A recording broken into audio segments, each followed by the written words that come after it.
welcome. This is our monthly Prasada Talks, and this is a time where we get to have a little bit more informal conversation with you guys about some of the things that we have found to be just amazing. And I would even go so far as to say miraculous. I'm Alice Dommert. I'm the founder and CEO of Prasada. I had a life as an architect for about 20 years, ran an architecture practice, and I had to learn a lot of different things along the way. I call them my architecture babies. Breathwork was really one of those things. So we're going to tell a little bit about each one of our stories as we get into this topic of like, what's breathwork got to do with it? And when we say do with it, we kind of mean life, like in all the things that are pressing right now in our lives, in both unique things that are happening in your life and then sort of collective things that are happening. Why does breathwork matter? How could it actually provide something for you that would be helpful? So you can sort of fill in what's breathwork got to do with it, life, all those other kinds of things. So Jarrod, how's it going on LinkedIn? I think I think we're there. So let's get going. Okay, let's do the official kickoff. So yes, as I said, I'm Alice Dommert. I'm the founder and CEO of Prasada. I'm glad to be here with you guys today. I am an officially 100% breathwork geek, nerd, whatever you want to call it. Jarrod, do you want to introduce yourself? I'm Jarrod Matteson, and also a pulmonaut. That's how I like to say it. I think that was from James Nestor's book, perhaps, or I read that somewhere, like a psychonaut or astronaut, or well, pulmonauts. I'm a self-professed pulmonaut. Love the breath. Love that we're really emphasizing it lately. And yeah, let's see what there is to talk about. Yeah. So I want to start with my favorite quote that I made up from me, which is that breathwork is the answer hiding in plain sight. I really absolutely, I'm such a skeptic on so many things, and I have tested and tried to dispel the promises of breathwork. But I want to kick us off just with each one of us sharing a little bit about like how we came to this realization or discovery or just relationship with the breath. So what is your memory, Jarrod, of the first time that you really had this aha moment of like, wow, breathwork is a thing. I want to do it. I want to commit my life to it. What was that like? Yeah, so I have an early memory of maybe not breath work, but the power of the breath. When I was younger, um, I was diagnosed with sport-induced asthma. That was somewhere around middle school, high school, maybe a couple years before my official diagnosis. I was playing basketball. Loved basketball when I was a kid. And it was the first time I was kind of moving from elementary school level to a little bit more advanced, like for my middle school team. And I was pushing really hard, and I started hyperventilating. And I have a vivid memory of having a paper bag over my mouth, breathing into it, and really struggling. My chest was super tight, and it was a challenge. And so um, I've researched that recently. I'm pretty sure that is not advised if you're hyperventilating, especially if you have asthma, to put a paper bag over your mouth. But the what helped me in that moment was the visual of just seeing my breath. It helped me calm down. That I have a little bit of control over my breath. It was the bag was like really moving quickly, but if I inserted my own consciousness into the situation, I could actually control it, which helped me slow my breath down, which helped me kind of settle. But that was Mm. like the early memory of mine that where I realized just how powerful the breath is, how you can manipulate it to control your state and your well-being. I don't know that I had all of those thoughts consciously at that young age, but that was a deep memory of mine. And so when I was an adult and just started exploring, I've been into meditation for years and years, and that eventually led me to things like yoga and breath work. And just that reinforced this idea that it is this immediate, you can tell, like when you're doing breath work, when you're consciously breathing in particular patterns, there's an immediate effect that you can feel. And so I was hooked from then on. Yeah. Yeah. And then you went on to do some different breathwork training. I feel like for me, a lot of it was through yoga. I had a yoga practice mainly because, and I remember the first yoga class that I went to because I was injured. It was at the sporting club in Philadelphia, and I went because I was injured, and I was like, oh my gosh, this is so slow. This is so boring. But it was kind of all that I could do. And then I realized that, like, wow, I really did feel different and I really did feel better after yoga practice in a way that I didn't feel. I mean, I was always, I was probably the pre ADHD dose diagnosis kid because I was always moving, always moving. So I always felt like I had kind of this energy. And so as I discovered yoga, and yoga is so much about the breath work. First, you figure out where to put your body in the different sort of positions, and then you really recognize the movement of the breath, and pranayama is a big part of yoga.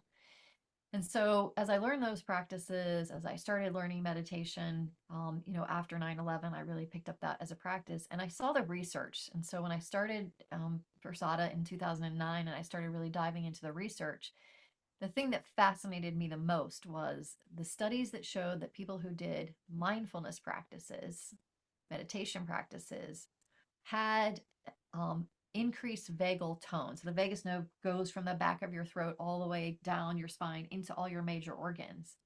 And people who did an 8-week mindfulness class, they could measure that vagal tone. Now, that was where I was kind of did my own little aha, which is that whenever you're doing the type of meditation that they were doing, it's MBSR meditation, your instructions are to focus on the breath. Well, most of us have had that experience where somebody says, take a deep breath. Once you put your attention on the breath slows down. So, what people are actually practicing in meditation is they're in an awake state of their parasympathetic nervous system. So, you're cultivating the nervous system, that rest and reset side that really is connected into every one of your bodily systems. And so if you're a person who has, I have a Whoop device, Jarrod has an Oura ring, but you can measure your heart rate variability, and that is absolutely related to stress. And we know that the vagal tone is related to the heart and resonant breathing. We're not going to be able to get into all that science today. But once I really realized that the way that we breathe and how we can control our breath and how we can practice through breathwork practices, it really does change the physiology of the body. So that was kind of my big aha. So why, if we're going to ask the question about like why breath work, we've talked about a couple of the reasons why breath work is so powerful. What are you and I talked yesterday about our top three? Top three reasons why breath work is so awesome. Yes, like So why breath work? why breath work? So I am biased and my lens through which I view everything is the Enneagram, which is a wonderful framework. And important in the Enneagram framework as we have three centers of intelligence. There's our body, our heart, and our mind. And most of us, I think, in the professional world, in the corporate world, are very familiar with the thinking center. And a lot of mindfulness practices, a lot of meditation practices are really telling you to, like, in effect, stop thinking or get out of your head, which is not easy to do. If you try to stop thinking, you will start thinking about how to stop thinking. And so if you get kind of stuck, it's very easy to get sort of tripped up. So by rather than saying stop thinking, breath work is a very simple way, like you were just saying, really that meditation practice is really about focusing on the breath. That really is breath work. And so if you're able to focus on your breath, that it easily takes you out of your mind into your body. So what is it that you're paying attention to? And so the breath can really help you direct. If you're focusing on your breath, you're focused on the present, you're here now. You're not necessarily thinking about the future, which our minds often tend to do, or dwelling on the past. They tend to pull us out of the present moment. So your breath can, through your mind, bring you right here. shall I go on, or would you like to Yeah, no, I think touch on any? that first one of just like sort of the mind and just that it's, you can't be having long, slow, deep breaths and have a spinning mind. I remember the first time a person told me that, and I was like, I don't know. I might be able to do that. But then you realize that, like, no, very quickly, in order to keep a long, slow, deep breath, because that's not how our normal breathing is, you have to give your mind that attention. You have to give it something to focus on. And the mind and the brain wants us to give it something to focus on. Therefore, all the other just default thoughts aren't popping up in there. So go ahead. What's number two? Yeah, there's the default mode network, which if we're not focused on anything, is generally we're open and just in this sort of default state. But so by bringing in attention to the breath, we're kind of pulling ourselves out of that. So that's the head. There's also the heart, and so the breath can really affect your emotional state.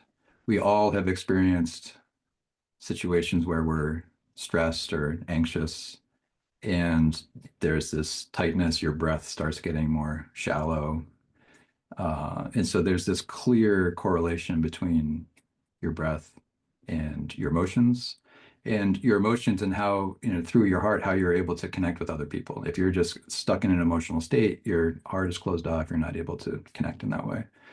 So through breath, we can actually impact and affect our emotional state.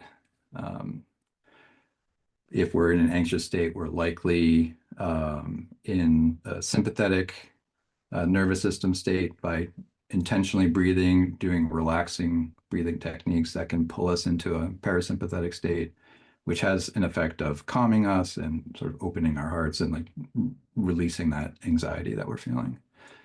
Um, Thoughts about that one? I have experienced that many, many times that, we start to get tense. And when the body gets tense, and I think I'm giving a little heads up about the third one. But when the body gets tense, our mind says danger. And when our mind says danger, our heart kind of closes off. We become more of a like, oh, a little bit more paranoid. Maybe everybody's out to get us. Like we have this lens from our heart space that like, I can't trust people. I'm not safe. And so that also, that sense of like safety is a sense of safety from just like emotional protection, wanting to make sure that I don't have a situation that was really hard for me. I don't want to repeat that again. So number three. Yeah, so you've given us a slight preview, but to your point, you can't really think of these as three separate centers of intelligence, so the body being the third one, and they're all interacting all the time. And so in a lot of ways, the breath is one of the things that's kind of tying them all together.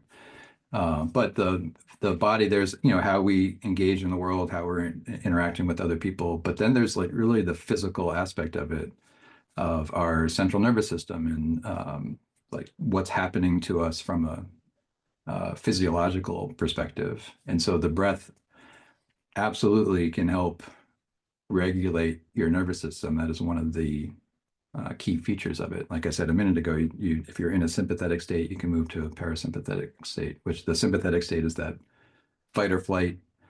You're in high alert, which sometimes can be good. Sometimes you want to be in that state, but you don't want to be perpetually in that state. And so if you are perpetually in that state, you can use your breath to pull you over to a parasympathetic state, that rest and digest state where you're able to relax.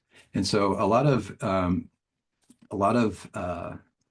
breathwork techniques are tend to be focused on relaxation, but it's really about being in the state that you need to be in any situation.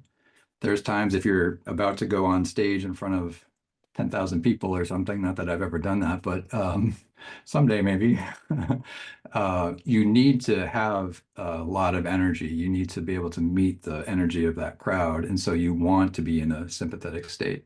But you need to be comfortable in your body and being in that state. So it's this, I don't know, it's a fascinating thing to really notice when you're moving from one to the other and being able to intentionally go to one or the other Yeah. as the situation warrants it. Yeah. I was also thinking, so last week I was in Tampa at a holotropic breathwork workshop.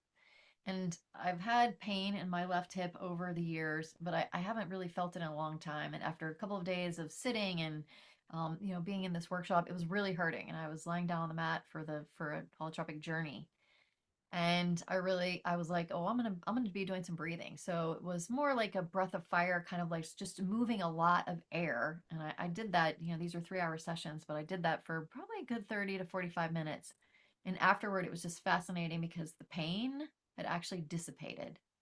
So we don't talk about that a lot, but if you're a person who has chronic pain, and I'm not adept on all the research around pain, but a lot of times pain sometimes becomes a habit.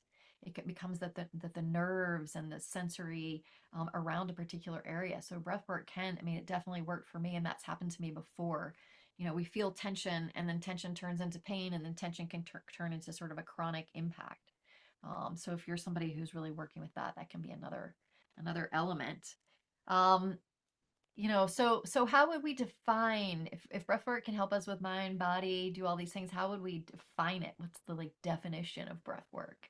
Yeah, so we all know how to breathe. We all know what breathing is. We all do it all the time. Uh, Breath work implies something else, that there's some sort of intentionality behind it. So the way I've always thought about it is there's really two components. And the first is just, are you aware that you're breathing? The breath is fascinating in that it's both voluntary and involuntary. We talk about that in one of our programs. And you could not ever think about your breath, not ever notice it, and you will continue to breathe. It happens on its own. But you can also change your breath and you can make it voluntary and you can sort of impose your consciousness into it, like I was doing when I was hyperventilating in the paper bag. So it's really this step one, bringing awareness that your breath is happening on its own. And then step two is that conscious intervention and specifically breathing in certain patterns for some particular outcome of impacting your physical, emotional, or mental state. Yeah, it makes me think of like a car that you thought it only had two gears, and then suddenly you realize that the breath is really all these other different gears. It's like getting a 20 speed bike and you've had the one that you had to pedal backwards to stop. Um, I think you mentioned James Nestor's book. If you're looking for a really great summer read book, James Nestor's book is Breath. not breathe, breath. But he just tells so many stories about different people with different conditions, different types of breath work, different stories about, sort of the history of the size of our jaws and mouths and noses, and how, as we've had processed food, this has shrunk. More of us, I just learned I have a deviated septum, more of us have deviated septum, and the way the air is coming in and out of our nose, just the science of it is fascinating. So just a little plug for James Nestor's Yeah. book. James Nestor, if you're hearing this, thank you so much. It's been a fantastic book. Great audible book also to listen to. So if breath work, it's a term that I think more people are learning about. And because the definition of you said is awareness and particular patterns, it can be confusing. I was at a week long breath work workshop that was under the banner of holotropic. And that's very, very different from a tool that you might use. So let's talk a little bit about the way that we're defining both the Prasada and the Infinite Center, how we're really starting to define these three pathways of the breath. Yeah. So, like you said, it's a very broad term. There's holotropic, there's Wim Hof, there's box breathing, there's all of these different things. And they're all related, obviously. They're all some form of breath work. But being a former lawyer, I like precision in language. And so we're starting to use these three different terms for the three different, what we're calling the three pathways. So on the one end, you have tools. And so these are the breathwork techniques like box breathing, breath of joy, whatever it is. A lot of them have names, or even it's just a particular pattern of breathing that you really just access from your breathwork toolbox when you need it because you are in an excited state and you need to be in a relaxed state, or vice versa. And so different tools have different functions, and some may be your favorite, some may work for you, but it's meant to be, all right, I have 30 seconds to kind of take a step back, or a couple minutes, that in the moment tool that you can use. So that's the first pathway. The second pathway, Can I say yes. something about that? So the thing is that, so many people that I'm talking to lately, through our Prasada programs and HR directors are just saying that people are struggling right now with change. There's just so much change happening. AI is accelerating our capacity to access even more information than we thought possible. And so things are happening more quickly. It's not our imagination that they're happening more quickly, and we're as human beings, an adaptation cycle, and it's not as fast as the data and information that's and the change, the rate of change. um, Marty Seligman calls it the white waters of change. But the thing about the breath that we can use and these tools that we can use is when you find you're in self in a situation, and like suddenly you get the news that all the funding that you were counting on for your grant or your project or your research has been canceled, and now you have to suddenly have a meeting and tell the team about that. Mm. That's where the tool can suddenly be like, all right, I want to be calm. I want to be professional. I want to be showing up this meeting. I am going a little bit crazy inside, catastrophic thinking of all the things that are happening. And how can I bring myself back to that center? Because I have a responsibility, and I can't be reacting, and I can't have my mind going in the downward spiral. So that's the kind of thing, change and these breathwork tools, it's just like having a secret toolbox. And as you said, maybe you're just exhausted and you don't have any energy, and yet you have to, take care of something or take a call. You can use some this to get some energy, versus a lot of times we're resorting to coffee. For me, coffee only gives me more anxiety and I Mhm. just get less sleep, but it doesn't really work. So that I just wanted to put that plug for tools and really how relevant it is for most of what people are navigating right now. What's our next pathway? Yeah, just kind of a lot of what you're saying, it really highlights that the breath is the thing that's connecting the mind, heart, and body. So you're in this situation of change, like you're saying, and that you weren't expecting, is stressful. And so now there's stories that get triggered in your mind that's causing an emotional reaction, which is causing like a physical tension or something like that. And so now you're all wrapped up. And so the breath is the thing that's going to like soften all of that, allow those three centers of intelligence to kind of realign, go where they're supposed to be, and kind of get you settled. And so, yeah, tools are great for that. And so those are the in the moment things when you are in that state. The second pathway is practices. And so this is a little bit more intentional with a long-term view. So you might have a series of tools that you like, and so you're going to start getting into a routine of doing those every day or every week or whatever, some rhythm to using the tools other than just in that emergency, in the moment, freaking out and I need to calm down situation. So these are going to be more like 5 minutes, 20 minutes, half hour, whatever, like every morning. And it's like going to the gym. It's meant to give you that repetitive playing around with the tools, which are like the gym equipment or the weights or whatever, to build up your resilience around things like change that can put you into this state that you don't necessarily want to be in. So you're building the resilience, or where maybe you don't have to reach for that tool in an emergency situation as often because you're just working out with your breath. So those are practices that we like to share. Yeah, and doing a yoga practice with breath work, that is a practice. Chanting is a breath work practice. I know you've got a breath work practice connected in with your qigong practice. Yes. So they can take a lot of different forms. They can be just doing breath work sitting. They can be doing breath work sort of matched with a movement. But there's something that's really building that vagal tone. And one of the things that you talked about a minute ago is sort of like connecting heart.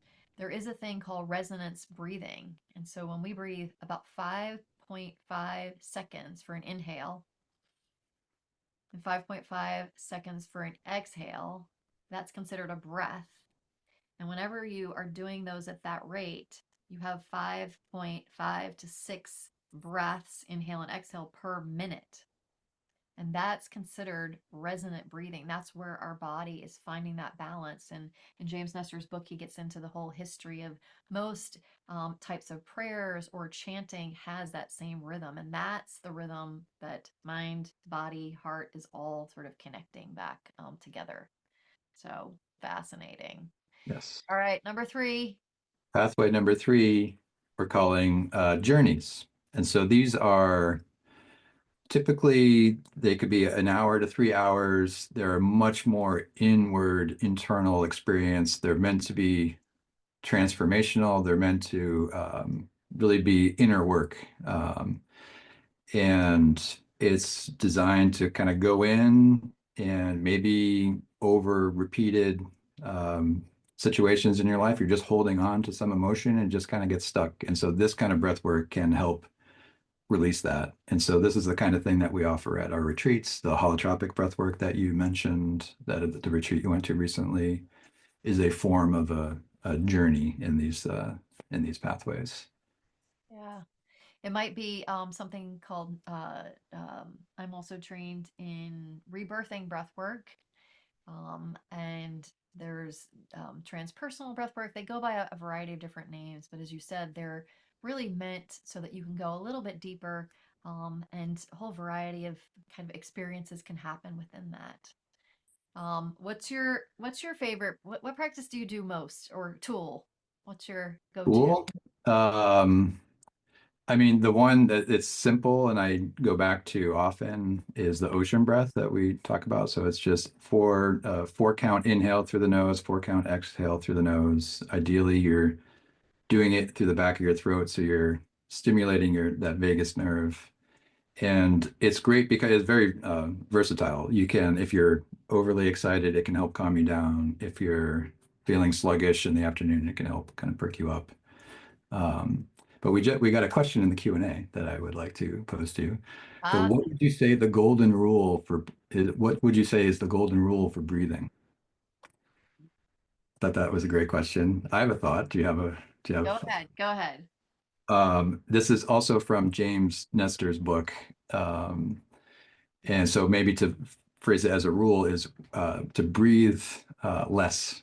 We are chronically over breathing in our current Western culture. Just to tie it back to that resonant breath that you're talking about, that 5.5, um, that rhythm of 5.5 seconds for the inhale and exhale, that's Mm. very slow. And so we're slowing down our breath.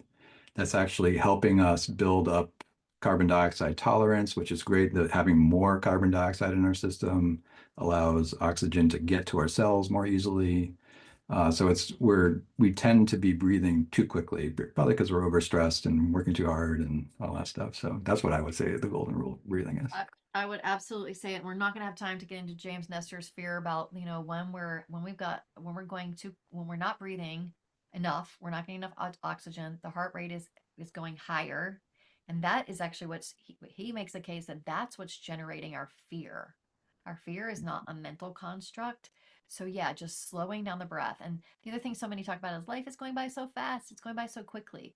When we take long, slow, deep breaths, it's like having the movie in slow motion. If you've ever watched a movie or a video in slow motion, suddenly you see all the details. Yeah. And when we take longer, slower breaths, we're creating an interior environment that's slowed down. And we can also have an impact on the exterior environment of just grounding, being in this moment. Are we really in crisis? Is this urgent? I'm starting a campaign of not everything is urgent. So thank you for that question. That was so fantastic. So, a couple of things. So, where can people learn a few more of our tools? Our tools. So we have at the Infinite Center, we do a monthly breathwork challenge. And so we've been doing the Stop, Drop, and Breathe is the current tool for May that we've been doing. It's a very easy 3 minute breathwork tool to just like take a step back. In June, we're going to do the Breath of Joy. That one was fun. I just recorded that one yesterday. And so, yeah, that's the easiest way. So if you follow us on Facebook or Instagram at the Infinite Center, you can be a part of that breathwork challenge. And what's that URL for the Infinite Center? The Infinite Center official on both Facebook and Instagram. Yeah, so you guys can see the video for that practice. We'll be sort of talking about it all month. And we also have a log sheet. So if you're ready to embark on a 30-day practice with one of those breathwork tools, that would be awesome.